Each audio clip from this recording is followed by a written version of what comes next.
नमस्कार, very good afternoon. Global study institute में आप सबका बहुत बहुत स्वागत है। आप सबको पता है पॉलिटिकल क्लासेस आजकल चल रही है लाइव में, और पॉलिटिकल क्लासेस में आपको मैं पढ़ा रहा था भारतीय संविधान के स्रोत, रिसोर्सेज ऑफ इंडियन कॉन्स्टिट्यूशन। भारतीय संविधान के स्रोत पढ़ा रहा था। जरा से इसको लिखते हैं, क्या पढ़ा रहा था भैया? संविधान के स्रोत का टॉपिक चल रहा था, ये सबको पता होना चाहिए पहले से। सोर्सेज ऑफ इंडियन कॉन्स्टिट्यूशन चल रहा था, ठीक है, यही टॉपिक मैं आपको पढ़ा रहा था। और आप सबको पता है कई लोग भारतीय संविधान में क्या कहते हैं, भारत के संविधान के बारे में बोलते हैं कि ये कट एंड पेस्ट कॉन्स्टिट्यूशन है। क्या बोलते हैं? कट एंड पेस्ट कॉन्स्टिट्यूशन बोलते हैं। कुछ लोग भारतीय संविधान के संबंध में बोलते हैं कि जो भारत का संविधान है वो भारतीय शासन अधिनियम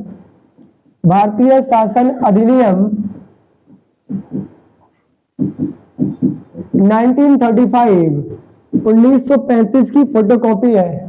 कुछ विद्वान कहते हैं, जो पॉलिटिकल साइंस के विद्वान होते हैं, कुछ लोग कहते हैं कि जो भारत का संविधान है वो भैया घुमक्कड़ों का संविधान है, घुमक्कड़ों का संविधान है। ये सारे पॉइंट आप अपने दिमाग में रखे रहेंगे, थोड़े से महत्वपूर्ण पॉइंट है। घुमक्कड़ों का संविधान है, कुछ लोग ऐसे कहते हैं भारतीय संविधान के संबंध में।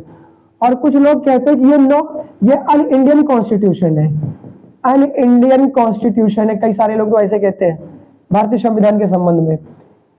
फिर से मैं बोल दे रहा हूँ, कई सारे लोग कहते हैं भारतीय संविधान के संबंध में कि जो इंडिया का कॉन्स्टिट्यूशन है वो कट एंड पेस्ट कॉन्स्टिट्यूशन है। कई लोग कहते हैं कि ये संविधान भारतीय शासन अधिनियम 1935 गवर्नमेंट ऑफ इंडिया एक्ट 1935 का ये नकल है, की फोटोकॉपी है। कुछ लोग कहते हैं कि घुमक्कड़ों का संविधान है, और कुछ कहते हैं कि ये अन इंडियन कॉन्स्टिट्यूशन है। तो इन सारे प्रश्नों का उत्तर मैं आपको लास्ट में दूंगा, जब मैं आपको भारतीय संविधान के स्रोत का पूरा टॉपिक बता दूंगा। इन सारे प्रश्नों का आपको आंसर ऑटोमेटिक मिल जाएगा, बिना बताए हुए मिल जाएंगे। तो आप इन सारे प्रश्नों के उत्तर को क्या करेंगे? वेट करेंगे, ठीक है, वेट करेंगे। और अब इसके बारे में मैं पढ़ना शुरू कर देता हूँ। तो आपको पता होगा चाहिए कि भारतीय संविधान के कितने स्रोत हैं। Suppose that anyone ask you, please tell me about the types of the resources of Indian constitution. भारतीय संविधान के कितने स्रोत हैं? तो आपको बता देना है भारतीय संविधान के 2 स्रोत हैं। कंफ्यूज ना हो ना, इसको मैं अलग तरीके से बताने का प्रयास कर रहा हूं। भारतीय संविधान कितने स्रोत है? 2 स्रोत है। आप 2 स्रोत याद करके रखेंगे। हाँ, बिल्कुल कंफ्यूज नहीं होना है आपको। आप अगर किसी ने आपसे पूछा कि भारतीय संविधान के कितने स्रोत है, तो आप बताएंगे सिर्फ 2 स्रोत है। वो दोनों स्रोत कौन कौन से हैं? जरा सा मैं इसके बारे में लिख रहा हूं इधर, ठीक है। तो भारतीय संविधान के जो दो स्रोत है ना, उनमें से एक स्रोत है देशी स्रोत। कौन सा स्रोत है भैया? एक देशी स्रोत।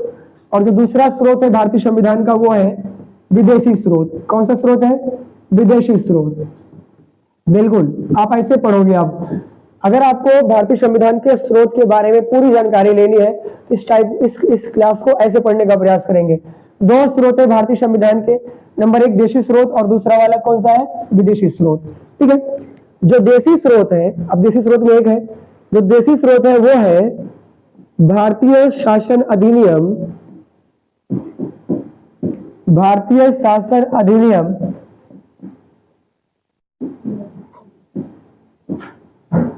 शासन अधिनियम 1935, government of India act 1935 is the only, एकमात्र ये देशी स्रोत है भारतीय संविधान का।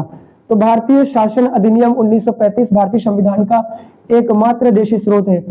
अब मैं आपको क्यों बता रहा हूं कि एकमात्र देशी स्रोत है, क्योंकि आप देखें ध्यान से, इसमें भारतीय संविधान में कितने आर्टिकल हैं?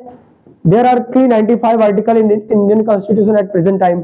395 अनुच्छेद है इसमें भारतीय संविधान में। इन 395 अनुच्छेद में से लगभग 250 अनुच्छेद, कितने अनुच्छेद? लगभग 250 अनुच्छेद भारतीय शासन अधिनियम 1935 से लिए गए। इसका मतलब भारतीय शासन अधिनियम 1935 से भारतीय संविधान का लगभग 60% कंटेंट यहीं से लिया गया है, और ये एकमात्र देशी स्रोत है। तो क्या पूछता है पेपर में, भारतीय संविधान का एकमात्र देशी स्रोत कौन सा है? तो आप बताएंगे भारतीय शासन अधिनियम 1935। भारतीय शासन अधिनियम 1935 से कितने आर्टिकल लिए गए हैं? लगभग 250 अनुच्छेद। या तो सेम लिए गए हैं, या तो थोड़ा सा कुछ इसमें परिवर्तन करके लिया गया है। एग्जैक्टली 60% जो कंटेंट है भारतीय संविधान का वो भारतीय शासन अधिनियम 1935 से लिया गया है। इतने पॉइंट क्लियर हो गए, ठीक है। अब इसको आगे देखेंगे। बाकी 250 के बाद जो आर्टिकल बच रहे हैं वो सब विदेशी स्रोतों से लिए गए हैं, और यही विदेशी स्रोत भारतीय संविधान का सबसे महत्वपूर्ण स्रोत है। उसी के बारे में आज मैं बात करने वाला हूं आज की क्लास में, ठीक है। अब जरा दिमाग लगाना, अगर कभी पेपर में पूछे कि ओवरऑल भारतीय संविधान का सबसे बड़ा स्रोत कौन सा है, भारतीय संविधान का सबसे बड़ा स्रोत, भारतीय संविधान का सबसे बड़ा स्रोत कौन सा है, आप क्या बताएंगे? भारतीय संविधान का सबसे बड़ा स्रोत ओवरऑल भारतीय शासन अधिनियम 1935 है। भारतीय शासन अधिनियम 1935 है। इसको आप हमेशा के लिए दिमाग में रखेंगे, यह प्रश्न थोड़ा सा महत्वपूर्ण है।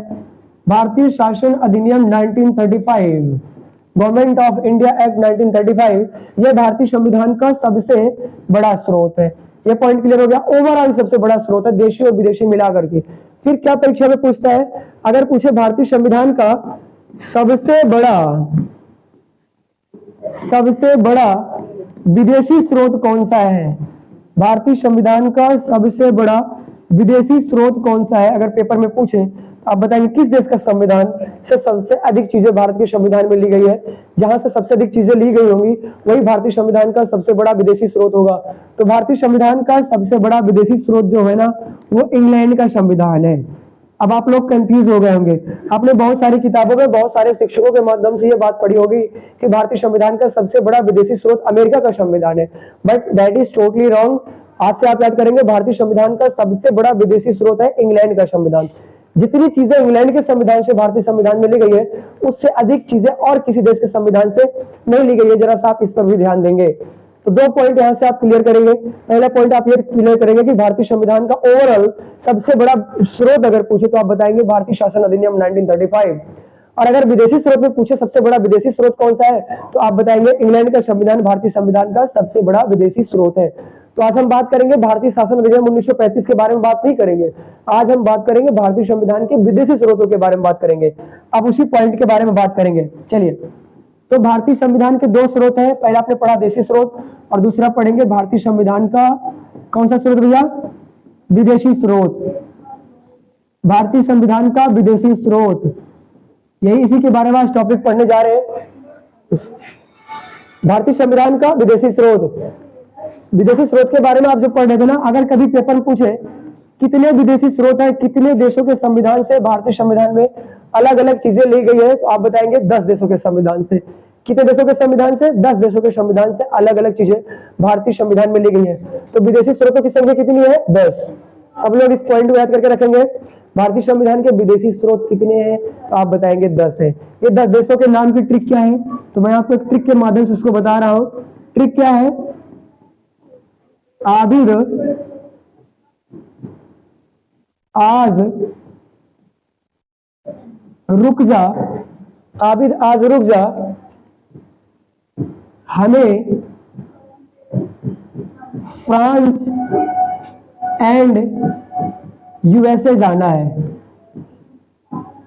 यह है भारतीय संविधान के विदेशी स्रोतों के नाम की ट्रिक। इनमें उन 10 देशों के नाम छुपे हुए हैं जिन 10 देशों से भारतीय संविधान में अलग अलग चीजें ली गई है। अब मैं जरा इसको एक्सप्लेन कर देता हूं, फिर मैं आपको बताता हूं किस देश से क्या क्या चीजें ली गई हैं।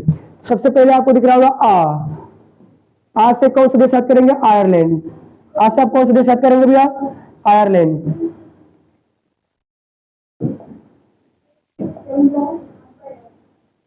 आ से कौन सा देश याद करेंगे आप? आयरलैंड। आयरलैंड के संविधान से भी अलग अलग चीजें ली गई, अभी उसको एक्सप्लेन करूंगा थोड़ी देर के बाद में। पहला विदेशी स्रोत भारतीय संविधान का, आबिद आज रुक जा, हमें फ्रांस और यूएसए जाना है। तो आ से आयरलैंड, बी से ब्रिटेन, ब्रिटेन को आप इंग्लैंड भी बोल सकते हो, इधर इंग्लैंड बोल सकते हो।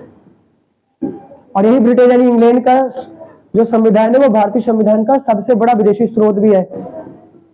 द से याद करेंगे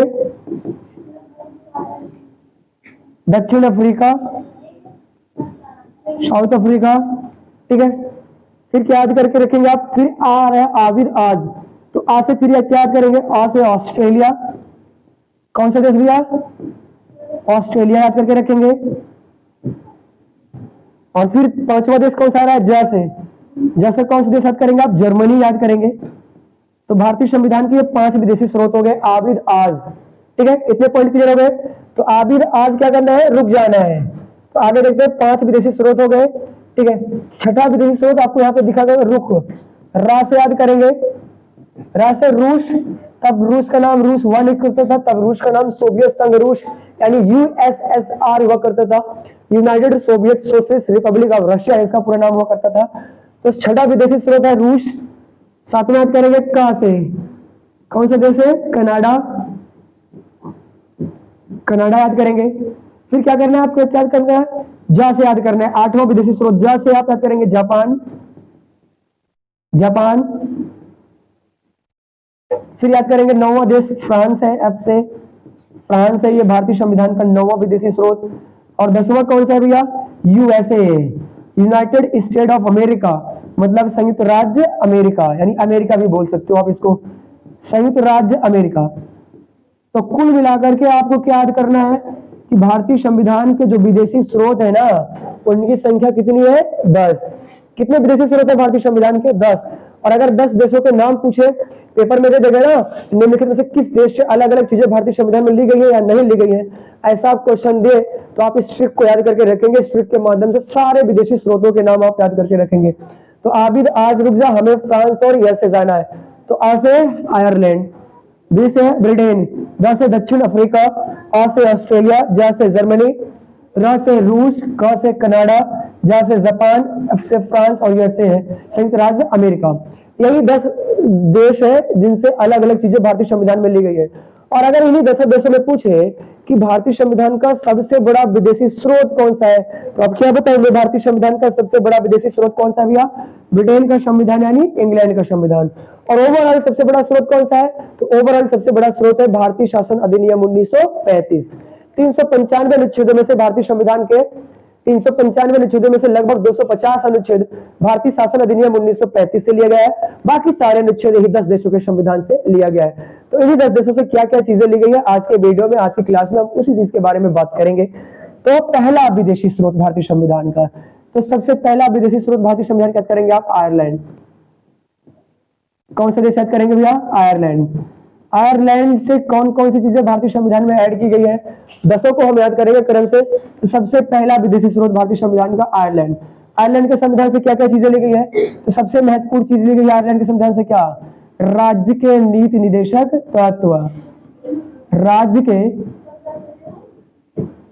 नीति निर्देशक तत्व, राज्य के नीति निर्देशक तत्व, DPSP, directive principles of state policy. Suppose that anyone ask you, please tell me what is the exactly full form of DPSP, तो क्या बताओगे आप, डीपीएसपी का फुल फॉर्म होता है directive principles of state policy. इसी को हिंदी में बोलते हैं राज्य के नीति निर्देशक तत्व। और अगर पेपर में पूछे कि राज्य के नीति निर्देशक तत्व का कॉन्सेप्ट किस देश के कॉन्स्टिट्यूशन से लिया गया, तो क्या आंसर बताओगे आप, आयरलैंड के संविधान से लिया गया। एक बेसिक सी पॉइंट आप याद करके रखेंगे। हाँ, फिर क्या याद करेंगे, ये जो राज्य के नीति निर्देशक तत्व है, एक कॉन्स्टिट्यूशनल अमेंडमेंट है, तो जाहिर सी बात है इसका संविधान के किसी न किसी अनुच्छेद में, किसी न किसी भाग में इसका जिक्र होगा। तो आप भारतीय संविधान का भाग 4 याद करके रखेंगे। भाग 4 जो कि अनुच्छेद 36 से 51 तक होता है। अनुच्छेद 36 से 51 में ही राज्य के नीति निर्देशक तत्वों का उल्लेख है, डीपीएसपी का उल्लेख है। भाग 4 में इसका उल्लेख है जो कि आयरलैंड के संविधान से लिया गया है। तो ये पहला कॉन्सेप्ट याद करेंगे, कहां से लिया गया राज्य के नीति निर्देशक तत्व, आयरलैंड के संविधान से। और क्या चीज आयरलैंड के संविधान से ली गई है, तो आप क्या करेंगे, आप याद करेंगे क्या भैया, जरा सा आप इसको याद करेंगे। अब आप ना याद करो, जो भारत की राज्यसभा है, क्या है, राज्यसभा है, राज्यसभा में इसमें कितनी सीटें हैं, तो राज्यसभा में इसमें है 245 सीटें। कितनी सीटें राज्यसभा में, 245 सीटें इसमें राज्यसभा में 245 सीटें। इन 245 सीटों का निर्वाचन कैसे होता है, तो दो तरह से होता है। एक तो निर्वाचन होता है, क्या होता है भैया, एक निर्वाचन होता है, क्या होता है, एक निर्वाचन होता है, और दूसरा क्या होता है, मनोनयन होता है। क्या होता है, मनोनयन होता है। ध्यान दीजिएगा, राज्यसभा में इसमें 245 सीटें हैं। Point clear. इन 245 सीटों का चुनाव कैसे होता है, तो 245 सीटों का चुनाव में से कुछ सीटों में निर्वाचन होता है और कुछ सीटों में क्या होता है, मनोनयन होता है। तो 245 सीटों में से 233 राज्यसभा की सीटों का क्या होता है, निर्वाचन होता है। मतलब इनके लिए प्रत्यक्ष मतदान होता है, जनता की भागीदारी होती है, सॉरी जनता के चुने हुए लोगों की भागीदारी होती है। तो 233 सीटों का निर्वाचन होता है, बाकी बची 12 सीटें, तो ये 12 सीटों का मनोनयन होता है। आप सबको पता होगा कि भारत का जो राष्ट्रपति होता है, वो भारत का जो राष्ट्रपति होता है तो राज्यसभा में 12 सदस्यों का क्या करता है, मनोनयन करता है। और ये 12 सदस्य कौन होते हैं, जो शिक्षा, व्यापार, उद्योग के विशेषज्ञ होते हैं। इनको भारत का राष्ट्रपति राज्यसभा में सदस्य के रूप में क्या करता है, मनोनीत करता है। तो जो 12 सदस्यों का भारत के राष्ट्रपति के द्वारा राज्यसभा में मनोनयन होता है, इन्हीं 12 सदस्यों का जो कॉन्सेप्ट है वो आयरलैंड के संविधान से लिया गया है। तो आप इसको कैसे याद करेंगे, जरा सा आप इसको, मैं इसको इधर लिख दे रहा हूं, आप इसको याद कर लेंगे। कैसे याद करेंगे, तो राज्यसभा में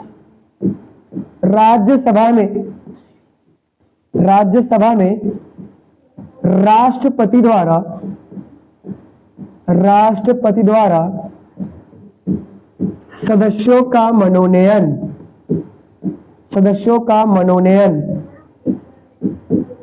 तो भारत का राष्ट्रपति क्या करता है, 245 राज्यसभा की सीटों में से 12 सदस्यों को राष्ट्रपति अपने विवेक के अनुसार अपने मन से 12 सदस्यों को राज्यसभा में क्या कर देता है, मनोनीत कर देता है, मनोनयन कर देता है। तो राज्यसभा में राष्ट्रपति द्वारा सदस्यों का मनोनयन का जो कॉन्सेप्ट है, ये कहां से लिया गया है, ये आयरलैंड के संविधान से लिया गया है। आप इसको भी विशेष तौर पर याद करेंगे।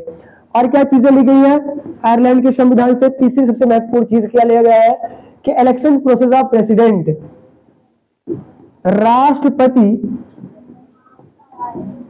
के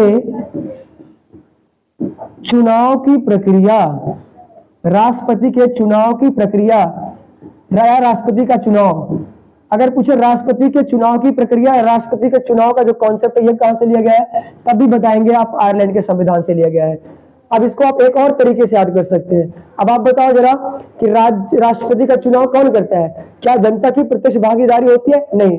राष्ट्रपति के चुनाव में जनता के चुने हुए प्रतिनिधि भाग लेते हैं, लोकसभा के, राज्यसभा के और समस्त राज्य की विधानसभाओं के जितने निर्वाचित सदस्य होते हैं वो राष्ट्रपति के चुनाव में भाग लेते हैं।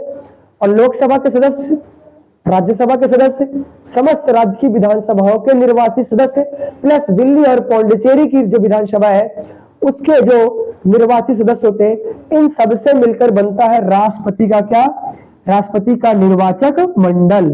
क्या बनता है भाई इन सबसे मिलकर के, इन सबसे मिलकर बनता है राष्ट्रपति का निर्वाचक मंडल। और इसी राष्ट्रपति के निर्वाचक मंडल का जो कॉन्सेप्ट है ये कहां से लिया गया है, आयरलैंड के संविधान से लिया गया है। तो कैसे याद करेंगे, राष्ट्रपति के चुनाव की प्रक्रिया ये कहां से ली गई है, आयरलैंड के संविधान से ली गई है। अथवा राष्ट्रपति के जो चुनाव की प्रक्रिया वो कैसे संपन्न होती है भारत में, तो एक निर्वाचक मंडल के द्वारा राष्ट्रपति चुने जाते हैं। तो ये निर्वाचक मंडल का भी कॉन्सेप्ट किस देश के संविधान से लिया गया है, आयरलैंड के संविधान से लिया गया है। तो यहां से आप एक चीज याद करेंगे, मैंने ये तो बता दिया ना कि निर्वाचक मंडल में कौन कौन लोग शामिल होते हैं, आपको ये पता हो गया। लेकिन अगर पूछे निर्वाचक मंडल का जो कॉन्सेप्ट है ये क्या है, कॉन्स्टिट्यूशनल कॉन्सेप्ट है, तो आप बताएंगे यस ये कॉन्स्टिट्यूशनल कॉन्सेप्ट है। और निर्वाचक मंडल का उल्लेख भारतीय संविधान के अनुच्छेद 54 में दिया गया है।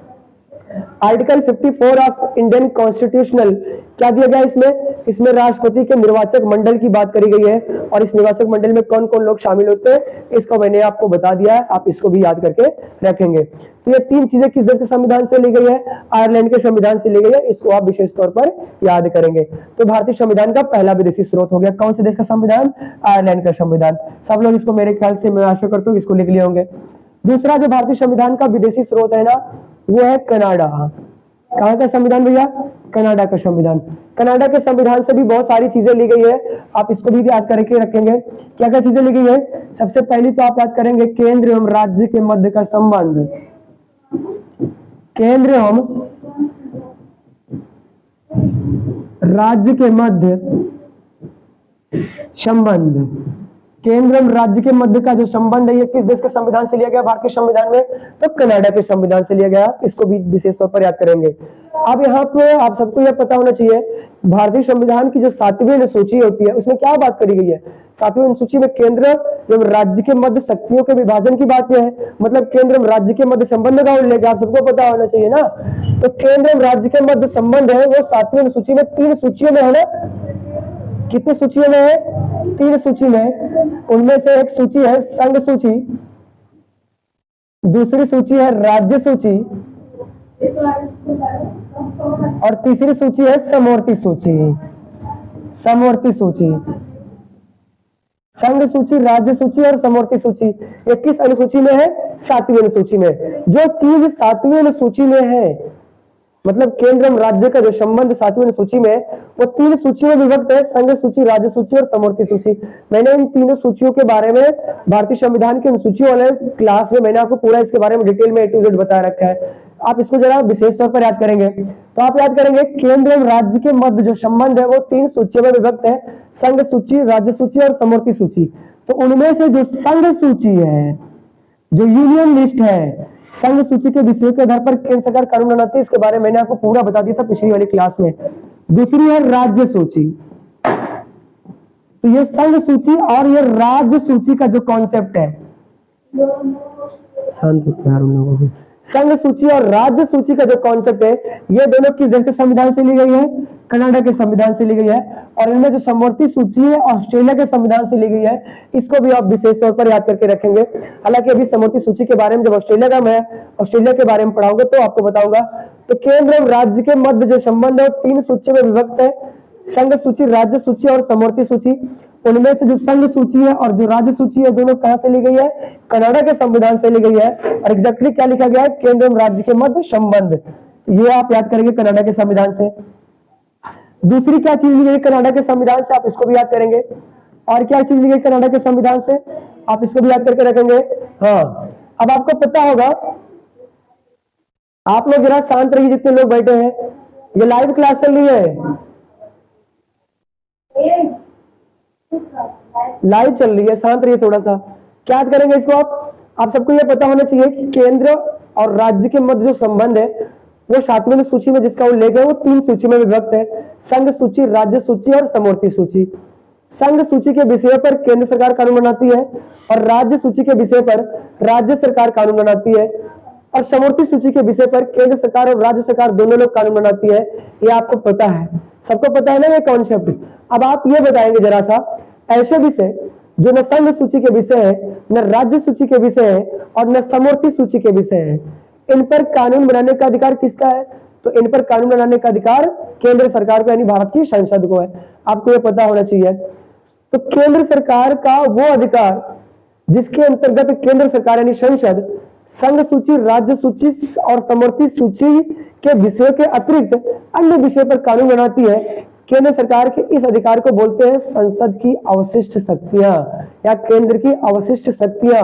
और ये केंद्र की जो अवशिष्ट शक्तियां हैं ये कहां से ली गई है? ये भी कनाडा के संविधान से ली गई है। जरा आप इस पर भी ध्यान देंगे। तो क्या लिखेंगे?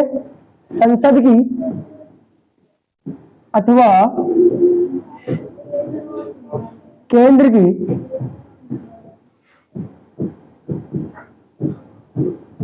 अवशिष्ट शक्तियां। तो संसद की अथवा केंद्र की जो अवशिष्ट शक्तियां है, इसका कॉन्सेप्ट किस देश के संविधान से लिया गया है? तो कनाडा के संविधान से लिया गया है। आप इसको भी विशेष तौर पर याद करेंगे। और क्या लिया गया है कनाडा के संविधान से? तीसरी क्या चीज ली गई कनाडा के संविधान से? आप उसको याद करेंगे। तो राज्यपाल की नियुक्ति की प्रक्रिया, राज्यपाल की नियुक्ति की प्रक्रिया, जो स्टेट में राज्यपाल होते हैं ना, उसकी नियुक्ति की प्रक्रिया का जो कॉन्सेप्ट है ये भी किस देश के संविधान से लिया गया है? कनाडा के संविधान से लिया गया। जरा आप इस पर भी ध्यान देंगे। अगर पेपर में पूछे राज्यपाल की नियुक्ति कौन करता है, तो राज्यपाल की नियुक्ति कौन करता है? इंडिया का प्रेसिडेंट करता है। ये सबको पता होना चाहिए। इतने कॉन्सेप्ट क्लियर हो गए। अब आगे मैं आपको क्या बताने का प्रयास कर रहा हूँ, एक बार फिर से आप देख लेते हैं कनाडा के संविधान से क्या क्या चीजें ली गई है। तो 3 चीजें आप विशेष तौर पर याद करेंगे कनाडा के संविधान से। पहली चीज क्या याद करेंगे? केंद्र एवं राज्य के मध्य संबंध। तो केंद्र एवं राज्य के मध्य का जो संबंध है ऑस्ट्रेलिया के संविधान से भी लिया गया है। और केंद्र एवं राज्य का जो संबंध है 3 सूचियों में विभक्त है, संघ सूची, राज्य सूची और समवर्ती सूची। तो जो संघ सूची और राज्य सूची का जो कॉन्सेप्ट है वो लिया गया है कनाडा के संविधान से, और जो समवर्ती सूची का कॉन्सेप्ट है वो लिया गया ऑस्ट्रेलिया के संविधान से।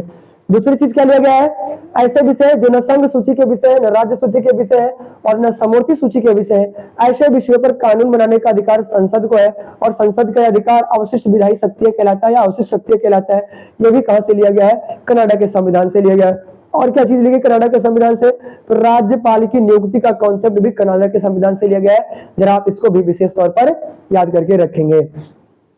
कनाडा के बाद में बढ़ता हूं अगला देश दक्षिण अफ्रीका के संविधान से क्या क्या चीजें भारतीय संविधान में ली गई है? दक्षिण अफ्रीका के संविधान से क्या क्या चीजें ली गई है? तो दक्षिण अफ्रीका के संविधान से 2-3 चीजें ली गई है जिसको आप याद करके रखेंगे। तो सबसे पहली चीज तो क्या लिखेंगे? दक्षिण अफ्रीका के संविधान से संविधान में संशोधन की प्रक्रिया, सबसे महत्वपूर्ण चीज, संविधान में संशोधन की प्रक्रिया। अगर पेपर में पूछे संविधान में संशोधन की प्रक्रिया किस देश के संविधान से ली गई है, तो आप बताएंगे दक्षिण अफ्रीका के संविधान से ली गई है। और संविधान में संशोधन कौन करता है? भारत की संसद करती है। पार्लियामेंट ऑफ इंडिया को ही अधिकार है संविधान में संशोधन करने का। इतने पॉइंट अगर क्लियर हो गए तो मैं आगे बताता हूं इसको। संविधान में संशोधन की प्रक्रिया का कॉन्सेप्ट लिया गया दक्षिण अफ्रीका से। और अगर पेपर में पूछे कि संविधान में संशोधन का उल्लेख भारतीय संविधान के किस भाग में है, तो आप बताएंगे भाग 20 में। और अगर पूछे किस अनुच्छेद में है, तो आप बताएंगे अनुच्छेद 368। अनुच्छेद 368 में ही संविधान में संशोधन की प्रक्रिया का उल्लेख है और यह भाग 20 होता है, भारतीय संविधान का भाग 20 होता है। इतना क्लियर हो गया। और संशोधन करने का अधिकार किसको है? संसद को है, पार्लियामेंट ऑफ इंडिया को है। और संविधान में संशोधन की प्रक्रिया का कॉन्सेप्ट कहां से लिया गया है? दक्षिण अफ्रीका से लिया गया है। अगर और आगे पूछे अब तक भारतीय संविधान में कुल कितने संशोधन हुए, तो आप बताएंगे अब तक भारतीय संविधान में कुल 106 संशोधन हुए हैं। आप इसको भी विशेष तौर पर याद करके रखेंगे। तो संविधान में संशोधन की प्रक्रिया का कॉन्सेप्ट कहां से लिया गया है? दक्षिण अफ्रीका से लिया गया है। दूसरी चीज क्या ली गई है दक्षिण अफ्रीका के संविधान से जिसको आप विशेष तौर पर याद करेंगे? तो मैंने आपको क्या बताया था कि राज्यसभा में इस समय 245 सीटें हैं। उन 245 सीटों में से 233 सदस्यों का चुनाव होता है, निर्वाचन होता है।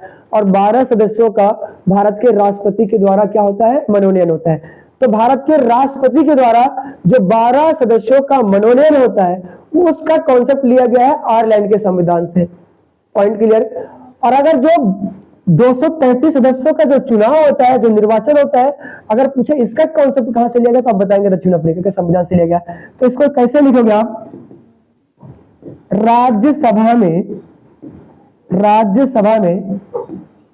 सदस्यों का निर्वाचन, राज्यसभा में सदस्यों का निर्वाचन, राज्यसभा में सदस्यों का निर्वाचन, राज्यसभा में सदस्यों के निर्वाचन का कॉन्सेप्ट भी कहां से लिया गया है? ये भी याद करके रखेंगे आप। कहां से लिया गया? ये दक्षिण अफ्रीका के संविधान से लिया गया है। तो वर्तमान में राज्यसभा में कुल कितने सीटें हैं? फिर से मैं आपको बता दे रहा हूं, राज्यसभा में 245 सीटें हैं वर्तमान में। इन 245 सीटों में से 233 सदस्यों का क्या होता है भैया? निर्वाचन होता है। और यही 233 सदस्यों का निर्वाचन कैसे होता है, इसी प्रक्रिया का, इसी चीज का कॉन्सेप्ट लिया गया दक्षिण अफ्रीका के संविधान से। और क्या होता है? 12 सदस्यों का क्या होता है भैया? 12 सदस्यों का भारत के राष्ट्रपति के द्वारा राज्यसभा में क्या होता है? मनोनयन होता है। और ये जो मनोनयन का कॉन्सेप्ट है ये कहां से लिया गया है? आयरलैंड के संविधान से लिया गया है। इसको आप विशेष तौर पर ध्यान देंगे। तो भारतीय संविधान के 10 विदेशी स्रोतों में से मैंने 3 विदेशी स्रोतों के बारे में बात कर ली है। चौथा विदेशी स्रोत चलते हैं और बात करते हैं ऑस्ट्रेलिया के संविधान से क्या क्या चीजें भारतीय संविधान में ली गई है। भारतीय संविधान का चौथा विदेशी स्रोत ऑस्ट्रेलिया का संविधान। कहां का संविधान भैया? ऑस्ट्रेलिया का संविधान। तो आप सबसे पहली चीज ऑस्ट्रेलिया के संविधान से क्या करेंगे? आप सबको यह पता होना चाहिए कि जो केंद्र और राज्य के मध्य का जो संबंध है वो 7वीं सूची में इसका उल्लेख है। और 3 सूचियों में विभक्त है, समवर्ती सूची, संघ सूची और राज्य सूची। तो संघ सूची और राज्य सूची का जो कॉन्सेप्ट है वो कनाडा के संविधान से लिया गया, जिसके बारे में मैंने ऑलरेडी बात कर ली। और जो तीसरी सूची होती है समवर्ती सूची, कंकरेंट लिस्ट जिसको बोलते हैं, जिसके विषयों के आधार पर केंद्र सरकार और राज्य सरकारें दोनों कानून बनाती है। और अगर केंद्र सरकार और राज्य सरकार के द्वारा बनाए गए कानूनों का विषय एक समान हो तो ऐसी परिस्थितियों में केंद्र सरकार के द्वारा बनाया गया कानून मान्य होगा और राज्य सरकार के द्वारा बनाया गया कानून ऑटोमेटिक क्या हो जाएगा? निरस्त हो जाएगा। तो समवर्ती सूची का कॉन्सेप्ट कहां से लिया गया है? समवर्ती सूची का कॉन्सेप्ट कहां से लिया गया है? सबसे पहली चीज याद करेंगे आप, ऑस्ट्रेलिया के संविधान से लिया गया है। इसको और कैसे लिख सकते हो भैया? इसको आप ऐसे लिख सकते हो, केंद्र और राज्य के मध्य का संबंध भी ऐसे आप लिख सकते हो। के मध्य संबंध का कॉन्सेप्ट कहां से लिया गया है? इसको भी आप विशेष तौर पर याद करेंगे कहां से लिया गया है? ये भी वो ऑस्ट्रेलिया के संविधान से लिया गया है। और क्या लिया गया ऑस्ट्रेलिया के संविधान से? जरा आप याद करेंगे, तो भारत के संविधान की जो प्रस्तावना है, प्रियम्बल ऑफ इंडियन कॉन्स्टिट्यूशन, तो प्रस्तावना की भाषा नहीं, प्रस्तावना की शब्दावली के बारे में मैं बात नहीं कर रहा हूं, प्रस्तावना का कॉन्सेप्ट, प्रस्तावना की अवधारणा अगर कहां से ली गई तो आप बताएंगे ऑस्ट्रेलिया के संविधान से ली गई है। तो प्रस्तावना की अवधारणा, concept of the preamble of Indian constitutional has been taken from the Australian constitution। तो प्रस्तावना की अवधारणा अगर पूछे कहां से ली गई तो क्या बताओगे आप? ऑस्ट्रेलिया के संविधान से ली गई है। दो चीजें हो गई जो ऑस्ट्रेलिया के संविधान से ली गई है। तीसरी चीज क्या ली गई है सब ऑस्ट्रेलिया के संविधान से? वो ली गई है संसद के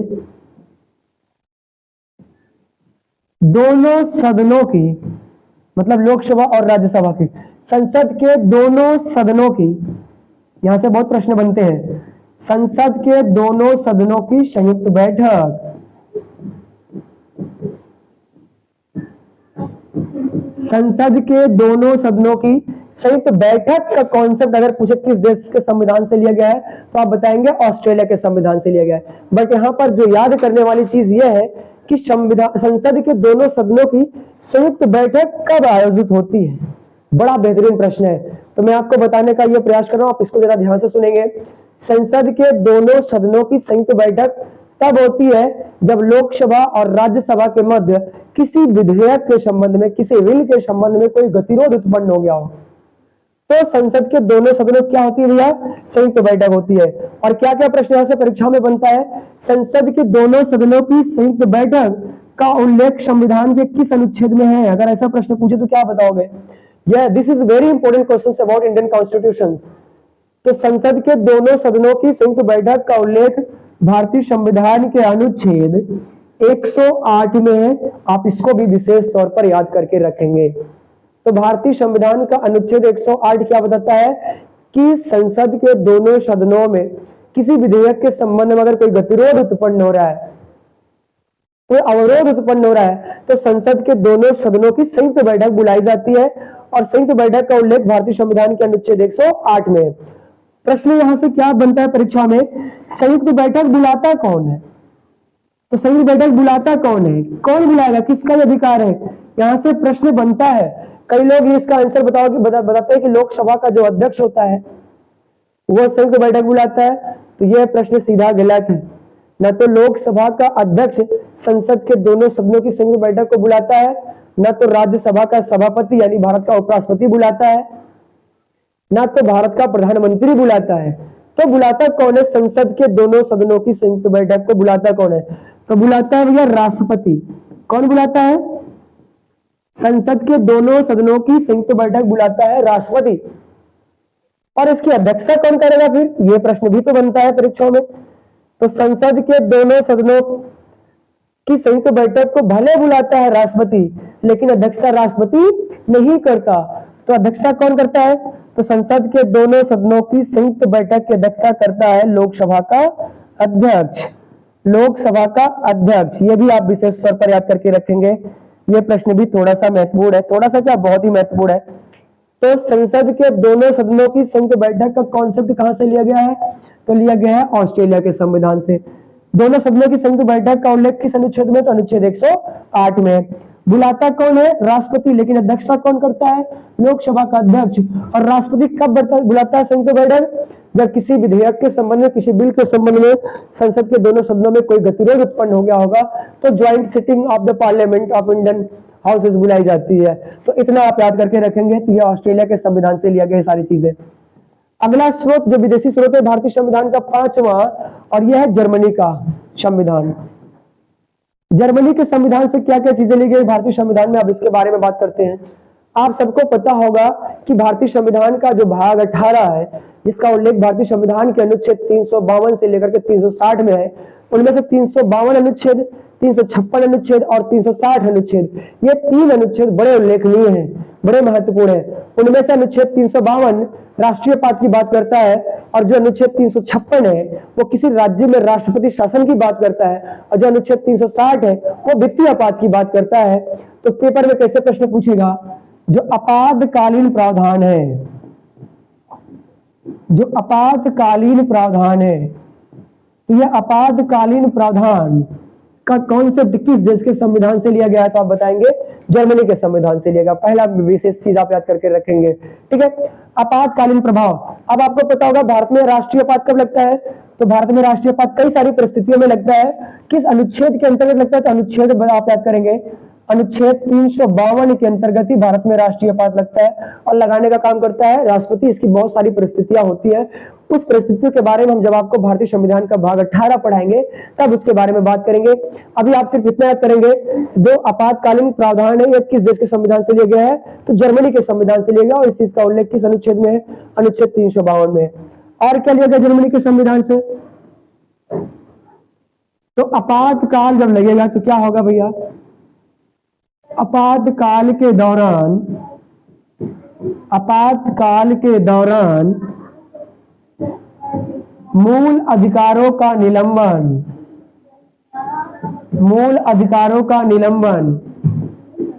सस्पेंशन ऑफ, तो मैडम जी जो क्लास में बैठी है, दिस इज माय मैडम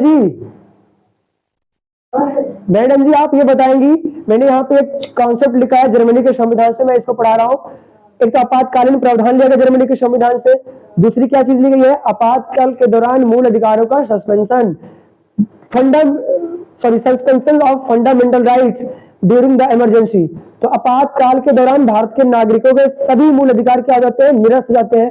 कौन कौन से ऐसे मूल अधिकार है या किस अनुच्छेद में मूल अधिकारों का उल्लेख है जो सस्पेंस नहीं होते during the emergency? Very good. Article 20 और आर्टिकल 21 में जो फंडामेंटल राइट्स है, जो मूल अधिकार है भारतीय संविधान में, जो मूल अधिकारों का उल्लेख अनुच्छेद 20 और 21 में जो उल्लिखित है, उन मूल अधिकारों को छोड़ करके बाकी सारे fundamental rights during the emergency क्या हो जाते हैं, निरस्त हो जाते हैं।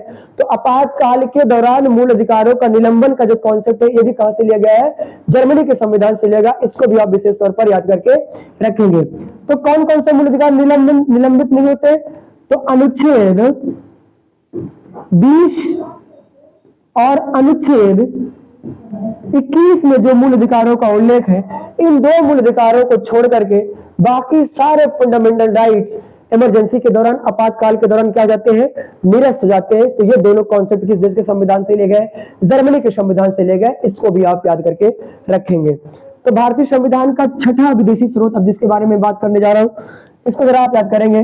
तो छठा विदेशी स्रोत है भारतीय संविधान का, वो फ्रांस के संविधान से क्या क्या चीजें ली गई है, तो याद करेंगे।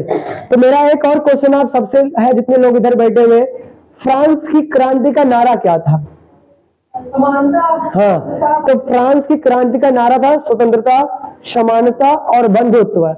तो ये स्वतंत्रता, समानता और बंधुत्व का कॉन्सेप्ट कहां से लिया गया, फ्रांस के संविधान से लिया गया। इसको भी याद करके रखेंगे। तो क्या नाम था इसका, समानता, स्वतंत्रता एवं बंधुत्व का कॉन्सेप्ट कहां से लिया गया, फ्रांस से लिया गया। क्यों लिया गया है, क्योंकि ये फ्रांस की क्रांति का नारा था, तो वहीं से ये कॉन्सेप्ट लिया गया भारत के संविधान में। और क्या लिया गया है, गणराज्य शब्द। ये गणराज्य जो वर्ड है, गणराज्य शब्द, गणराज्य को इंग्लिश में बोलते हैं रिपब्लिक। क्या बोलते हैं, रिपब्लिक। क्या बोलते हैं, रिपब्लिक।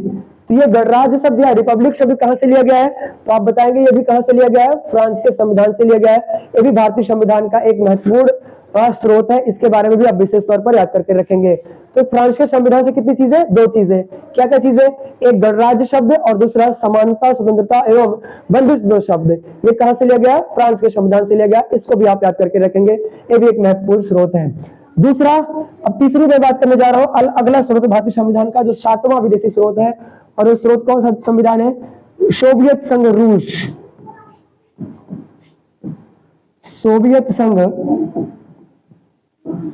रूस, इसको तब बोलते थे यूएसएसआर। क्या बोलते थे, USSR, United Soviet socialist Republic of Russia इसको बोलते थे। अब इसको बोलते हैं रूस। अब क्या बोलते हैं इसको, रूस। तो रूस के संविधान से क्या चीजें ली गई है, तो रूस के संविधान से सिर्फ एक चीज ली गई है, और बहुत ही महत्वपूर्ण चीज है जो रूस के संविधान से ली गई है। इसको आप याद करके रखेंगे। तो क्या लिया गया रूस के संविधान से, मूल कर्तव्य, मौलिक कर्तव्य, फंडामेंटल ड्यूटीज।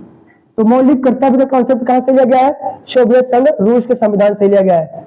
अब जरा आप एक चीज याद करोगे, क्या 26 जनवरी 1950 को जब भारत का संविधान लागू हुआ तो क्या उस टाइम पर यह मूल कर्तव्य का कॉन्सेप्ट था भारतीय संविधान में? तो इसका आंसर है नहीं। तो मूल कर्तव्य का कॉन्सेप्ट भारतीय संविधान में 26 जनवरी 1950 के बाद नहीं था। तो क्या हुआ भैया, जरा आप इसको याद करेंगे, क्या याद करेंगे? तो 42वां संविधान संशोधन, कौन सा? 42वां संविधान संशोधन, सॉरी इसको थोड़ा सा करेक्ट करेंगे, क्या याद करेंगे? तो आप याद करेंगे जब भारत में एक समिति बनी 1976 में, ऐसे नहीं याद करेंगे, इसको और सरल करने का प्रयास कर रहा हूं। मूल कर्तव्यों की संख्या पहले कितनी थी, इसको पहले याद करो। तो मूल कर्तव्यों की संख्या थी पहले कितनी? 10। मूल कर्तव्यों की संख्या अब कितनी है? 11। एक नया मूल कर्तव्य जोड़ा गया, कौन सा जोड़ा गया अभी उसके बारे में बात करता हूं। एक जो नया मूल कर्तव्य जोड़ा गया वो जोड़ा गया 86वें संविधान संशोधन के अंतर्गत। 86वें संविधान संशोधन, और ये 86वां संविधान संशोधन कब हुआ था? तो हुआ था 2002 में। तो 86वां संविधान संशोधन 2002 में जोड़ा गया था, जिसके अंतर्गत क्या किया गया था? जिसके अंतर्गत शिक्षा के अधिकार को, जिसके अंतर्गत शिक्षा के अधिकार को मूल क्या बना दिया? मूल कर्तव्य बना दिया गया था। शिक्षा के कर्तव्य को मूल कर्तव्य बना दिया गया था, जिसके बाद मूल कर्तव्यों की संख्या 10 से बढ़कर कितनी हो गई थी? 11। तो शिक्षा के अधिकार को मूल कर्तव्य कब बनाया गया? तो आप बताएंगे सन 2002 में बनाया गया। किस संविधान संशोधन के माध्यम से? तो 86वें संविधान संशोधन के माध्यम से, जिसके बाद मूल कर्तव्यों की संख्या कितनी हो गई थी? 11। तो पहले मूल कर्तव्य कितने थे? 10, अभी कितने हैं? 11। मूल कर्तव्यों का कॉन्सेप्ट किस देश के संविधान से लिया गया? तो आप बताएंगे सोवियत संघ रूस के संविधान से लिया गया है। और क्या याद करेंगे? और जरा सा क्या याद करेंगे, मैं आप बता दूं, इसको याद करेंगे। मैंने क्या बताया था अभी कुछ देर पहले कि जब शुरू में भारत का संविधान लागू हुआ तो उस समय मूल कर्तव्य का कॉन्सेप्ट था ही नहीं। तो मूल कर्तव्य कब आया? तो आप याद करेंगे एक समिति बनी, उस समिति का नाम था सरदार स्वर्ण सिंह समिति। सरदार स्वर्ण सिंह समिति।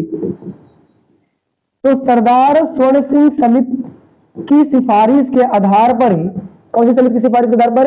तो सरदार स्वर्ण सिंह समिति की सिफारिश के आधार पर ही 42वां संविधान संशोधन 1976 में होता 42वां संविधान संशोधन। तो 42वां संविधान संशोधन 1976 के अंतर्गत ही सरदार स्वर्ण सिंह समिति के आधार पर ही भारतीय संविधान में मूल कर्तव्यों को जोड़ा गया। और शुरू में कितने जोड़ा गए? 10, और बाद में कितने हो गए? 11। अभी भी कितने हैं? 11। तो ये मूल कर्तव्य का कॉन्सेप्ट कहां से लिया गया है? तो इसका भी आंसर होगा सोवियत संघ रूस के संविधान से लिया गया है। इसको भी आप विशेष तौर पर याद करेंगे। एक ही चीज ली गई है सोवियत संघ रूस से। तो भारतीय संविधान का 8वां विदेशी स्रोत है जापान का संविधान। किस देश का संविधान भैया? जापान का संविधान। जापान के संविधान से सिर्फ एक चीजें ली गई है, और वो चीज क्या है? विधि द्वारा स्थापित प्रक्रिया। इसके बारे में विशेष ज्यादा पढ़ना नहीं है। तो विधि द्वारा स्थापित प्रक्रिया, तो विधि द्वारा स्थापित प्रक्रिया का कॉन्सेप्ट किस देश के संविधान से लिया गया है? तो ये लिया गया है जापान के संविधान से, जो कि भारतीय संविधान का 8वां विदेशी स्रोत है। इसको भी आप ये भी उल्लेखनीय है, इसको भी आप विशेष तौर पर याद करके रखेंगे। तो इतना पॉइंट क्लियर हो गया। अब 8 देशों से क्या क्या चीजें ली गई उसके बारे में मैंने बात कर ली। अब 2 देश और बच रहे हैं जिसके बारे में आप बात करने जा रहा हूं, भारतीय संविधान के 2 अन्य विदेशी स्रोत। और ये दोनों बहुत ही महत्वपूर्ण है क्योंकि 2 बड़े बड़े विदेशी स्रोत हैं जिसके बारे में अब मैं बात करने जा रहा हूं। तो भारतीय संविधान का अगला जो विदेशी स्रोत है वो है अमेरिका का संविधान। कहां का संविधान भैया? अमेरिका के संविधान से क्या क्या चीजें भारतीय संविधान में ली गई है उसके बारे में अब बात करने जा रहे हैं, और सारी की सारी चीजें बहुत ही महत्वपूर्ण है। तो क्या क्या याद करेंगे भैया? अमेरिका के संविधान से क्या क्या लिया गया है? सबसे पहले तो आप याद करेंगे प्रस्तावना की शब्दावली। याद करेंगे प्रस्तावना की शब्दावली। अब ये जो अमेरिका का संविधान है और ब्रिटेन यानी इंग्लैंड का संविधान है, यही 2 तो बचे हुए। इन्हीं दोनों को बहुत ही कायदे से, बहुत ही प्यार से आप लिखेंगे। सबसे पहली चीज तो क्या करेंगे? प्रस्तावना की शब्दावली का कॉन्सेप्ट कहां से लिया गया? तो आप बताएंगे कहां से लिया गया है? अमेरिका के संविधान से लिया गया। और अगर इसी क्वेश्चन को थोड़ा सा चेंज कर दे और कहे कि प्रस्तावना की अवधारणा का कॉन्सेप्ट कहां से लिया गया, तो आप बताएंगे ऑस्ट्रेलिया के संविधान से लिया गया। दोनों में अंतर है। क्या अंतर है? प्रस्तावना की शब्दावली कहां से ली गई है, तो आप बताएंगे अमेरिका के संविधान से लिया गया है। और प्रस्तावना की अवधारणा कहां से ली गई है, तो आप बताएंगे ऑस्ट्रेलिया के संविधान से लिया गया। तो प्रस्तावना की शब्दावली क्या है, आप क्या पढ़ते हो? We the people of India, ऐसे शुरू होती है ना भारत के संविधान की प्रस्तावना। We the people of India, हम भारत के लोग। ये चीजें सीधी की सीधी अमेरिका के संविधान से ली गई है। अमेरिका के संविधान का जो प्रियम्बल है क्या कहता है? We the people of USA, हम यानी भारत अमेरिका के लोग। सेम चीजें भारतीय संविधान की प्रस्तावना में चीजें जोड़ी गई है, शब्दावली जोड़ी गई है। तो क्या प्रश्न पूछेगा? प्रस्तावना की शब्दावली कहां से ली गई, तो आप क्या बताओगे? किस देश के संविधान से ली गई है, तो अमेरिका के संविधान से ली गई है। और क्या चीजें ली गई अमेरिका के संविधान से जिसको आप विशेष तौर पर पढ़ेंगे? बैठ जाइए भैया। क्या चीजें ली गई अमेरिका के संविधान से? मौलिक अधिकार, मौलिक अधिकार, मौलिक अधिकार, फंडामेंटल राइट्स। तो मौलिक अधिकार यानी मूल अधिकारों का कॉन्सेप्ट कहां से लिया गया है? ये भी अमेरिका के संविधान से लिया गया है। पहले कितने मौलिक अधिकार थे? पहले कितने मौलिक अधिकार थे? 7 थे।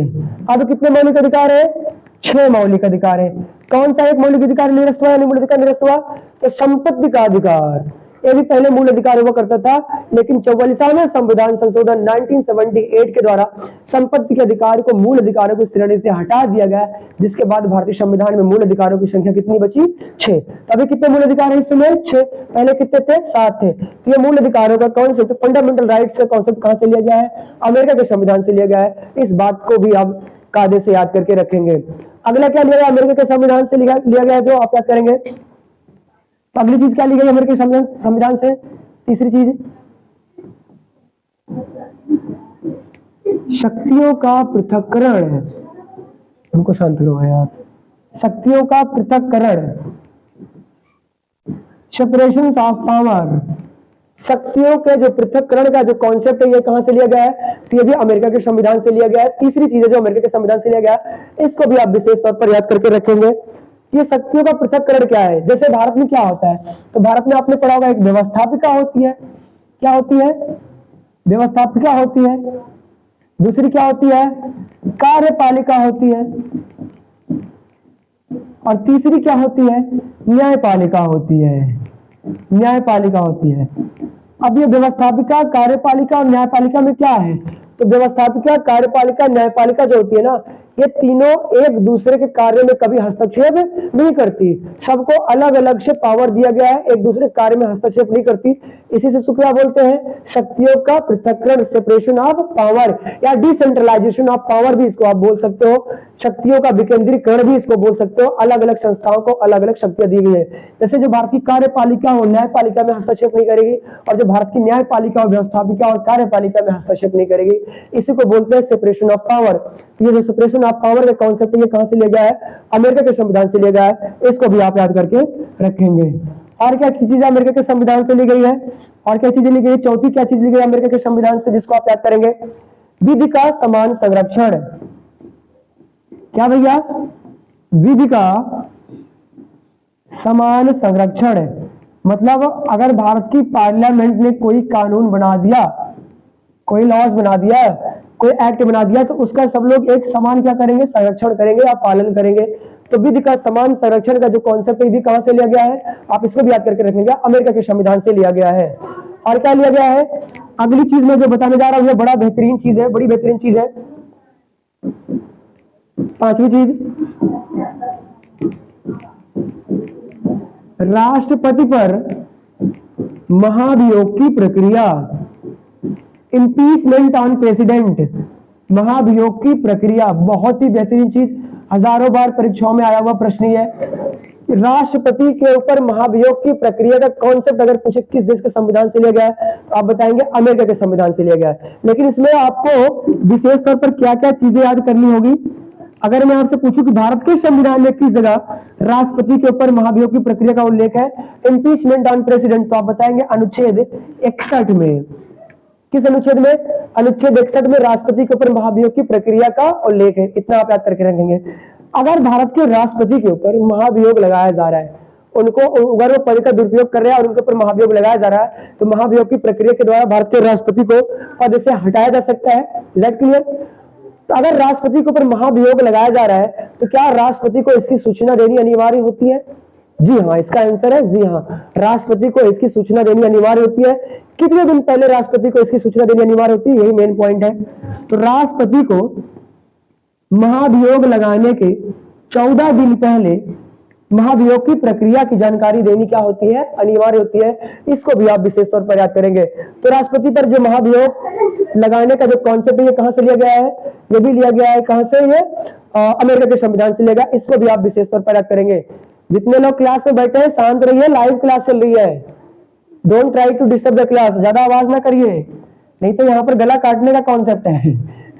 जुर्माना भी लगेगा। ठीक है, आगे देखिए और क्या क्या चीजें अमेरिका के संविधान से लिया गया है, और क्या क्या चीजें अमेरिका के संविधान से लिया गया है, और क्या क्या चीजें याद करेंगे आप? तो याद करेंगे उपराष्ट्रपति का पद, house of the vice president. जो उपराष्ट्रपति का पद है, किसका भैया? उपराष्ट्रपति के जो पद का कॉन्सेप्ट है, ये भी कहां से लिया गया है? अमेरिका के संविधान से लिया गया है। इसको भी आप याद करके रखेंगे। इसमें ज्यादा कुछ बताने की चीजें है नहीं, तो इसको भी आप याद करके रखेंगे। और क्या लिया गया है? अब ये एक महत्वपूर्ण चीज बता रहा हूं, जो भारत का राष्ट्रपति होता है, कौन होता है? जो भारत का राष्ट्रपति होता है वो तीनों सेनाओं का, थल सेना, जल सेना और वायु सेना, तीनों सेनाओं का, भारत का जो राष्ट्रपति होता है ना, वो तीनों सेनाओं का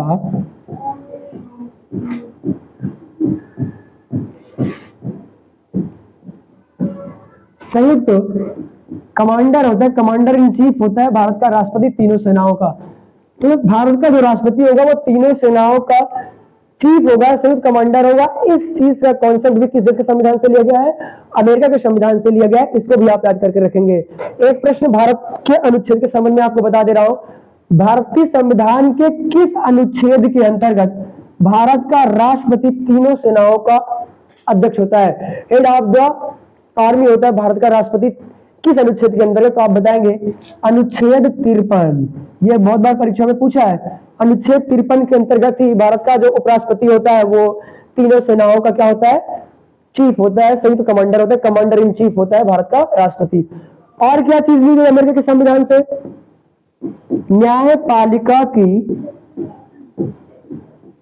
न्यायपालिका की स्वतंत्रता, फ्रीडम ऑफ जुडिशरी। प्रत्येक देश में न्यायपालिका होगी, जुडिशरी सिस्टम होता है, वहां पे सुप्रीम कोर्ट, हाई कोर्ट का कॉन्सेप्ट होता है। और हाई कोर्ट और सुप्रीम कोर्ट को क्या रखा गया? किसी हाई कोर्ट और सुप्रीम कोर्ट को स्वतंत्रता का अधिकार प्रदान किया गया, वो फ्री है, किसी का दिन काम नहीं करेंगी। तो न्यायपालिका की स्वतंत्रता का कॉन्सेप्ट अगर पूछे किस देश के संविधान से लिया गया है, तो आप इसको भी याद करके रखेंगे। किस देश के संविधान से लिया गया है? अमेरिका के संविधान से लिया गया है। इसको भी आप याद करेंगे। और क्या क्या चीजें अमेरिका के संविधान से ली गई है जिसको आप याद करके रखेंगे? और जो महत्वपूर्ण चीजें बन रही है अमेरिका के संविधान से, उसको भी मैं बताने जा रहा हूं, उसको भी याद करके रखेंगे। एक चीज अमेरिका के संविधान से क्या ली गई है? जब न्यायपालिका की स्वतंत्रता है तो न्यायिक पुनर्विलोकन भी है। न्यायिक पुनर्विलोकन, जुडिशियल रिव्यू, न्यायिक पुनर्विलोकन का कॉन्सेप्ट किस देश से लिया गया है? तो ये भी बताएंगे आप, अमेरिका के संविधान से लिया गया, जिसको इंग्लिश में बोलते हैं जुडिशियल रिव्यू। तो आप यहाँ से प्रश्न पूछ सकते हैं, सर होता क्या है ये न्यायिक पुनर्विलोकन? तो न्यायिक पुनर्विलोकन यानी जुडिशियल रिव्यू एक ऐसी प्रक्रिया होती है जिसके अंतर्गत सुप्रीम कोर्ट ने अगर पूर्व में कोई निर्णय दिया है, तो सुप्रीम कोर्ट क्या कर सकती है? अपने निर्णय की फिर से क्या कर सकती है? समीक्षा कर सकती है। और अगर सुप्रीम कोर्ट को ये लगा कि मेरे द्वारा जो दिया गया निर्णय है उसमें कुछ संशोधन करने की जरूरत है या निर्णय को बदलने की जरूरत है, सुप्रीम कोर्ट क्या कर सकती है? अपने द्वारा दिए गए निर्णय की फिर से समीक्षा कर सकती है, और अगर आवश्यक लगे तो अपने द्वारा दिए गए निर्णय में क्या कर सकती है? फेरबदल कर सकती है, या उस निर्णय की क्या कर सकती है? निरस्त भी कर सकती है। इसी कॉन्सेप्ट को बोलते हैं न्यायिक पुनर्विलोकन। और ये न्यायिक पुनर्विलोकन का कॉन्सेप्ट भी किस देश के संविधान से लिया गया है? ये कहां से लिया गया? ये भी अमेरिका के संविधान से लिया गया है। इसको भी आप याद करके रखेंगे। संविधान की सर्वोच्चता, संविधान ही सबसे बड़ा होगा देश में। संविधान की सर्वोच्चता का कॉन्सेप्ट भी कहां से लिया गया है? इसको भी आप याद करके रखेंगे। ये भी अमेरिका के संविधान से लिया गया है। इसमें कुछ बताने की चीजें है नहीं, तो ये भी आप याद करके रखेंगे। और क्या क्या चीजें अमेरिका के संविधान से ली गई जो आपको याद करना है विशेष तौर पर? वित्तीय आपात, फाइनेंशियल इमरजेंसी, वित्तीय आपात का कॉन्सेप्ट भी अमेरिका के संविधान से लिया गया है, ये भी आप याद करके रखेंगे। और प्रश्न क्या बनेगा यहां से, वित्तीय आपात का उल्लेख भारतीय संविधान के किस अनुच्छेद में है, तो आप बताएंगे भारतीय संविधान के अनुच्छेद 360 में ही वित्तीय आपात का उल्लेख है। और अगर कभी पेपर में पूछे आप तक भारतीय संविधान में या भारत में कुल कितने बार वित्तीय आपात लगा है, तो आप बताएंगे एक भी बार भारत में वित्तीय आपात अभी तक लागू नहीं हुआ है, लगा नहीं है। ऐसी सिचुएशन अभी भारत की अर्थव्यवस्था में कभी आई नहीं है कि भारत की अर्थव्यवस्था क्लोज्ड इकोनॉमी हो जाए, बंद अर्थव्यवस्था हो जाए, आयात निर्यात बंद हो जाए, एक्सपोर्ट इंपोर्ट बंद हो जाए। ठीक है, जब एक्सपोर्ट इंपोर्ट बंद होता है तभी किसी देश में वित्तीय आपात लागू करने की सिचुएशन बनती है। तो वित्तीय आपात का कॉन्सेप्ट भी अमेरिका के संविधान से लिया गया है और अनुच्छेद 360 में इस चीज का उल्लेख है, इसको भी आप याद करके रखेंगे। और क्या चीज ली गई अमेरिका के संविधान से, जनहित याचिका, जनहित याचिका, जनहित याचिका को इंग्लिश में बोलते हैं PIL, public interest litigation. PIL, public interest litigation का कॉन्सेप्ट भी कहां से लिया गया है, अमेरिका के संविधान से लिया गया है, इसको भी आप याद करके रखेंगे। और एक आखिरी चीज जो अमेरिका के संविधान से लिया गया है, जिसको मैं यहां पे लिख दे रहा हूं, उसको आप याद करके रखेंगे। क्या है भैया वो आखिरी चीज, सुप्रीम कोर्ट, क्या भैया, supreme court and high court, supreme court और हाई कोर्ट के न्यायाधीशों को, कोर्ट के न्यायाधीशों को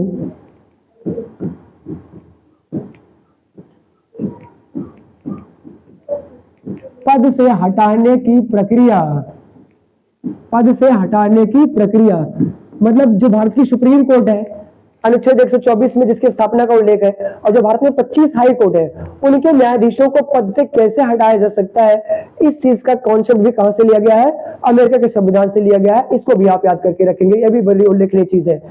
अब मैं इसके बाद बात करने जा रहा हूं भारतीय संविधान का अंतिम विदेशी स्रोत, जो कि सबसे बड़ा विदेशी स्रोत भी है भारतीय संविधान का। कहां का संविधान भैया, ब्रिटेन का संविधान, अथवा आप क्या याद करके रखेंगे, इंग्लैंड के संविधान से क्या क्या चीजें भारतीय संविधान में ली गई है, इसको याद करेंगे। तो सबसे पहली चीज क्या ली गई है इंग्लैंड के संविधान से, जिसको आप याद करेंगे, पार्लियामेंट्री गवर्नमेंट सिस्टम, संसदात्मक शासन व्यवस्था, जिसको बहुत कायदे से पढ़ेंगे। संसदात्मक शासन व्यवस्था का कॉन्सेप्ट किस देश के संविधान से लिया गया है, तो आप बताएंगे ये अमेरिका के, सॉरी, इंग्लैंड के संविधान से लिया गया। पार्लियामेंट्री गवर्नमेंट सिस्टम होता क्या ये पार्लियामेंट्री गवर्नमेंट सिस्टम, कितने लोग इस प्रश्न का आंसर बता सकते हैं, पार्लियामेंट्री गवर्नमेंट सिस्टम क्या होता है। जैसे मैं अगर आपसे कहूं कि भारत में इस समय मोदी जी और उनके मंत्रिमंडल के सभी सदस्य यानी मंत्रिपरिषद के सभी सदस्य शासन चला रहे हैं, क्यों चला रहे हैं, आप क्या बताओगे। मोदी जी और जितने सारे कैबिनेट मंत्री, राज्य मंत्री, उप मंत्री हैं, वही लोग भारत में शासन चला रहे, क्यों चला रहे, क्योंकि ये सब क्या है, मेंबर ऑफ पार्लियामेंट है, भारत की संसद के, चाहे वो लोकसभा के चाहे वो राज्यसभा के सदस्य है। तो क्या मोदी जी लाइफ टाइम शासन चलाएंगे, नहीं, मोदी जी तब तक ही भारत में शासन चलाएंगे और उनके मंत्रिमंडल के सदस्य तब तक भारत में शासन चलाएंगे जब तक वो लोकसभा या राज्यसभा के सांसद रहेंगे, मेंबर ऑफ पार्लियामेंट रहेंगे, तब तक शासन चलाएंगे। तो भारत में शासन चलाने का काम संसद करती है, मेंबर ऑफ पार्लियामेंट करती है। चूंकि Modi ji member of parliament है, अपने बनारस से है मेंबर ऑफ पार्लियामेंट, इसीलिए ये लोग क्या कर रहे हैं, भारत में शासन चलाने का काम कर रहे हैं। तो भैया संसद शासन चलाने का काम करती है, इसी तरह की शासन व्यवस्था को हम क्या बोलते हैं, संसदात्मक शासन व्यवस्था बोलते हैं, पार्लियामेंट्री गवर्नमेंट सिस्टम बोलते हैं। और ये पार्लियामेंट्री गवर्नमेंट सिस्टम का कॉन्सेप्ट कहां से लिया गया है, ये लिया गया है अमेरिका, ब्रिटेन के संविधान से। आप इसको याद करके रखेंगे। और क्या लिया गया भैया, रूल ऑफ लॉ, विधि का शासन, विधि का शासन का जो कॉन्सेप्ट है ये भी कहां से लिया गया है, इंग्लैंड के संविधान से लिया गया, जिसको इंग्लिश में बोलते हैं रूल ऑफ लॉ। ये कॉन्सेप्ट भी इंग्लैंड के संविधान से लिया गया, इसको भी याद करेंगे।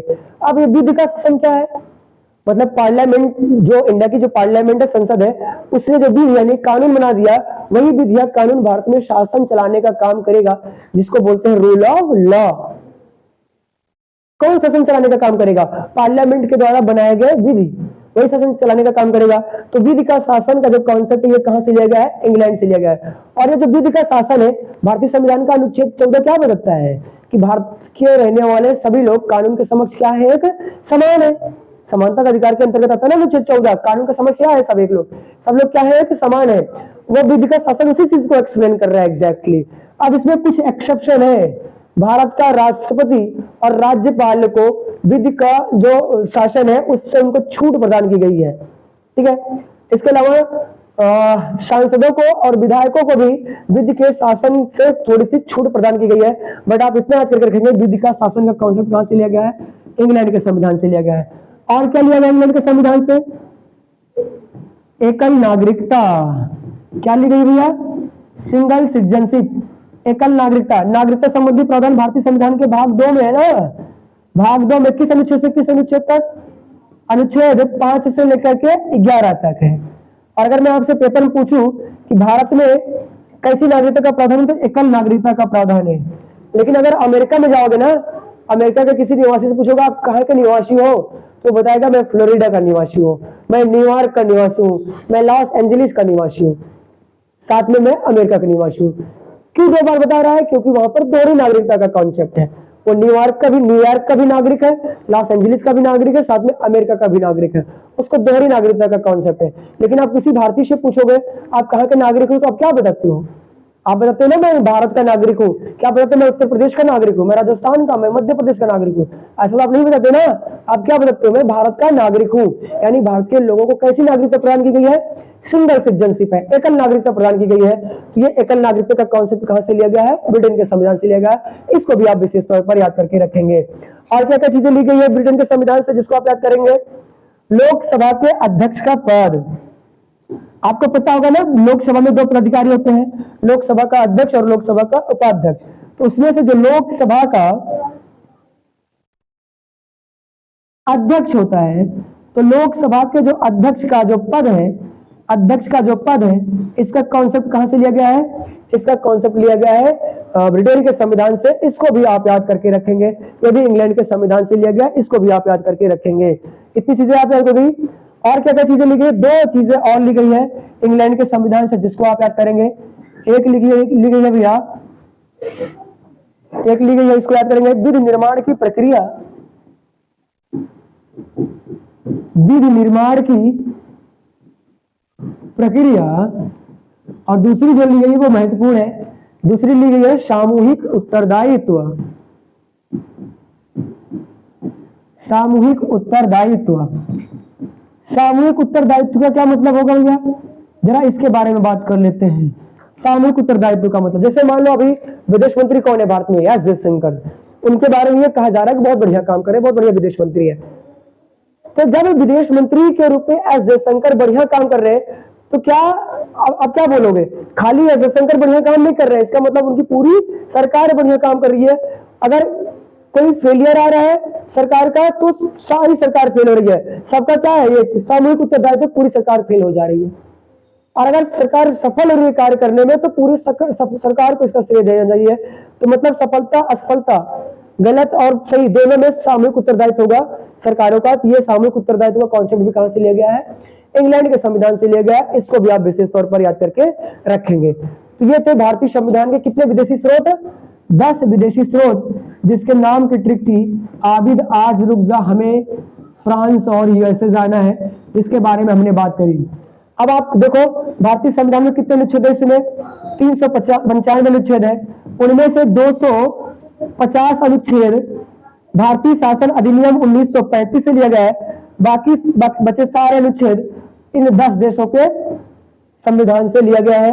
तो जो सारे लोग जो कहते हैं कि भारत का संविधान कट एंड पेस्ट है, तो ये गलत कहा जाता है। कट एंड पेस्ट नहीं है। जो भारतीय संविधान में 250 अनुच्छेद लिया गया है ना, वो भारतीय शासन अधिनियम 1935 से लिया गया है। और भारतीय शासन अधिनियम 1935 पहली, दूसरी और तीसरी गोलमेज सम्मेलन के बाद ही तो बनाई गई थी 1935 में अधिनियम ना। इसमें भारत के लोगों का बड़ा योगदान है। तो भारतीय संविधान को जो कट एंड पेस्ट बोलते हैं ना, कट एंड पेस्ट बोलना मेरे ख्याल से ये गलत है। जो लोग कहते हैं कि भारत का जो वर्तमान का संविधान है वो भारतीय शासन अधिनियम 1935 की प्रतिलिपि है, तो 250 अनुच्छेद तो वहां से लिया गया, ये थोड़ा सा लीगल लगता है, ये कहना उचित होता है मुझे लगता है, क्योंकि भारतीय संविधान पर सबसे अधिक प्रभाव किसको पड़ा है, तो भारतीय शासन अधिनियम 1935 का पड़ा है। इसको भी आप जरा याद करके रखेंगे। तो लास्ट टाइम मैं बोल दे रहा हूं, भारतीय संविधान के कितने स्रोत है, 2, देशी और विदेशी। देशी स्रोत में एक है जो है भारतीय शासन अधिनियम 1935, और विदेशी स्रोत में कितने हैं, 10। अगर ओवरऑल पूछे भारतीय संविधान का सबसे बड़ा स्रोत कौन सा है, तो आप बताएंगे सबसे बड़ा स्रोत भारतीय शासन अधिनियम 1935 है। और अगर पूछे सबसे बड़ा विदेशी स्रोत कौन सा है, आप बताएंगे भारतीय संविधान का सबसे बड़ा विदेशी स्रोत है इंग्लैंड यानी ब्रिटेन का संविधान। आई होप आपको ये क्लास अच्छी लगेगी। अभी कुछ देर में ये यूट्यूब पे अपलोड हो जाएगी। So thank you so much. आप शेयर करते रहो, सब्सक्राइब करते रहो ग्लोबल स्टडी इंस्टीट्यूट को। Thank you so much. जय हिंद, जय भारत।